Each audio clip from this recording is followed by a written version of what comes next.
तुमचा सेटवरचा अनुभव कसा होता? माझा सेटवरचा अनुभव शूटिंग करताना खूपच मजा आली. कारण एकत्र खेळीमेळीचं वातावरण होतं आणि माझी पहिलीच वेळ आहे.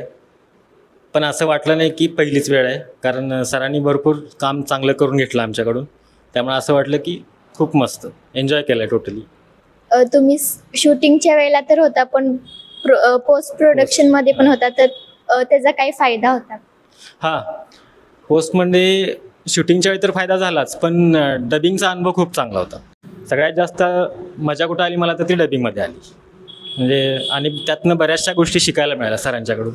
भरपूर काही सांगितलं सरांनी, ते आत्मसात केलं आणि डबिंग पूर्ण झालं. सेटवर पण सांगितलं भरपूर.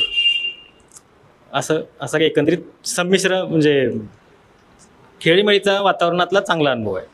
तुमच्या कॅरेक्टरबद्दल थोडी माहिती. माझं कॅरेक्टर यामध्ये व्हिलनचा रोल करतो आहे. खरं तर व्हिलन म्हणण्यापेक्षा काय म्हणूया आपण, निगेटिव्ह म्हणूया किंवा असं एक व्हिलनच बनतो आहे. म्हणजे एक व्हिलनचं कॅरेक्टर आहे माझं यामध्ये. चित्रपट कसा मिळाला तुम्हाला? रोल कसा हां. मिळाला? चित्रपट असा मिळाला, ऑनसेट फिल्म एज्युकेशन यामध्ये ॲडमिशन घेतलं. त्यामधूनच हा सरांनी चित्रपट दिला. आपल्या क्लासचा प्रोजेक्ट होता. या प्रोजेक्टमध्ये पहिल्यांदाच काम मिळालं आणि पहिल्यांदाच कॅमेऱ्यासमोर मी काम करतो आहे. त्यामुळे ते भारी वाटलं.